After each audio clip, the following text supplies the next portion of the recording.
Hello and welcome to Bangkok Suvarnabhumi Airport, not Suvarnabhumi as several commenters from my last video here pointed out, where today I'm taking a short flight with Bangkok Airways over to Siem Reap. This airline refer to themselves as Asia's boutique airline, which I thought was an extraordinarily bold claim considering how many airlines this continent has. So in this video I'll be seeing if they live up to that claim and whether you should fly Bangkok Airways. First things first, I arrived at Bangkok on a connecting flight from London with EVA Air, so didn't get a chance to experience the check-in process. But before you even step on the plane, Bangkok Airways already has quite a lot going for them. Firstly, and somewhat unbelievably to my European brain, they give free lounge access to every passenger, but I only found out about this after the flight, so didn't get any footage of it. The standard boutique lounge is reportedly quite basic, but hey, it's better than nothing. And they have a more premium pay-to-use lounge called the Blue Ribbon, also available to business class passengers. Now stepping in front of this floor sweeping robot to see if it stops brings me to my second reason Bangkok Airways are unlike other airlines. They give you a free checked bag and large carry-on bag as standard on even a basic fare, which is normal for long-haul airlines, but for a regional airline like this it really comes as a pleasant surprise.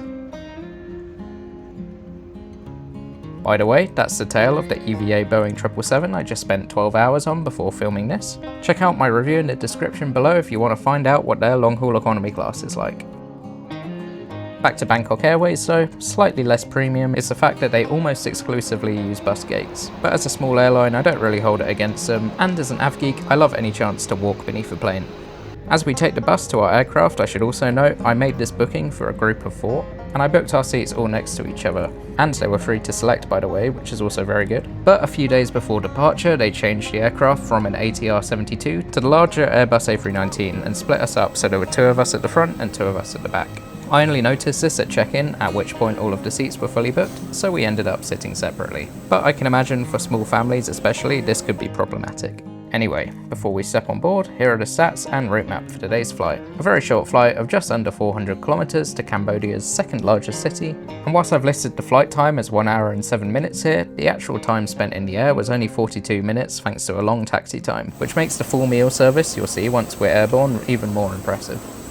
Stepping up onto the aircraft, you can see their very pretty livery and slogan of Asia's boutique airline shown prominently, and it's also on all of the branding all over their website.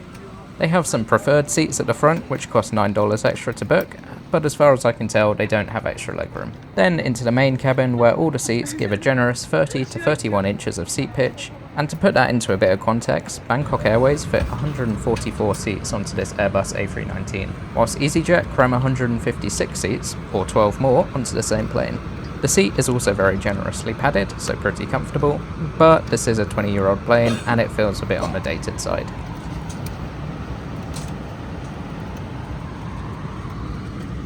Also, there's a Bhutan Airlines plane parked right next to us. Very exciting as it's my first time seeing one and they only have 2 aircraft in their fleet, so it's very rare.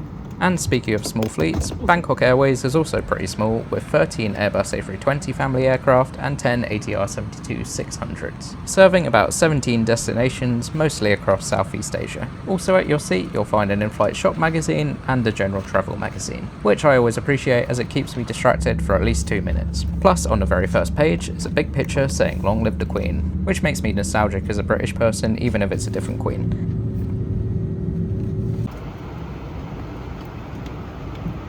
One complaint though is that the seat back was really wobbly, as you can see here. I'm pretty sure seats aren't supposed to recline on their own like this. I'll keep an eye out for upgrade options.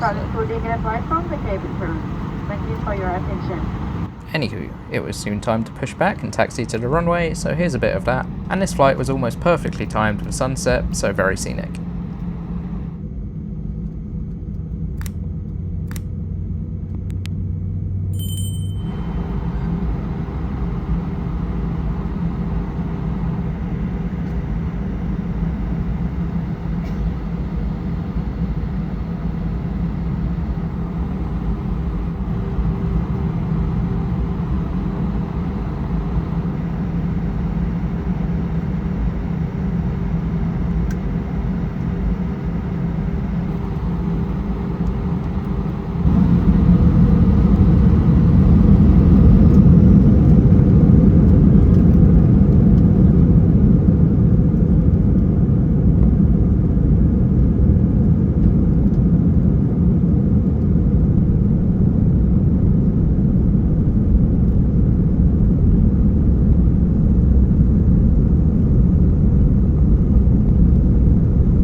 Probably within 10 minutes of takeoff, an extremely efficient meal service started, consisting of a warm chicken curry, some sort of creamy cake, a water bottle, and hot tea or coffee.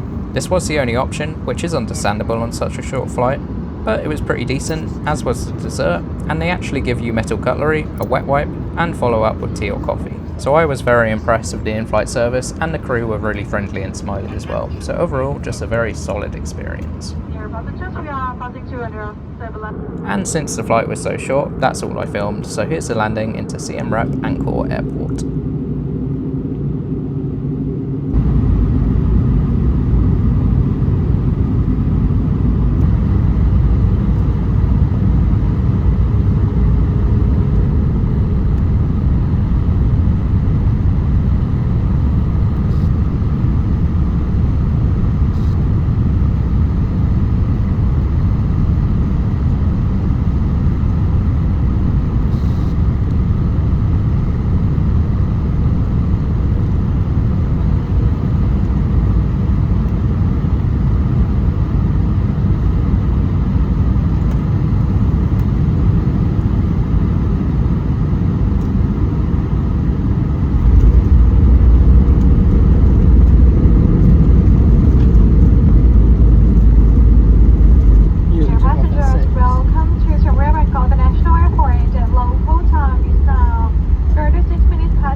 And now that we've landed in Siem Reap's big new airport, I can officially report that Bangkok Airways are in fact Asia's boutique airline. In fact, I'd go as far as to say they're the most generous of any airline in the world for their economy class passengers. Free lounge access to all passengers, free checked and carry-on luggage for all passengers, free seat selection for all passengers, a proper hot meal service on all flights, even when you're spending just 45 minutes in the air, plus the crew were lovely, so overall just a really solid airline that sets the standard for other regional airlines. Thanks to that, I'll give them a solid 8 out of 10 on my airline tier list. My only real criticism is that they can be pretty expensive on certain routes, and this one would have been about £90 one way if I'd bought it standalone, but it was actually still the cheapest option on this route. But that's about it for this video. Like and subscribe if you enjoyed, leave a comment if you have any questions, thanks for watching, and goodbye.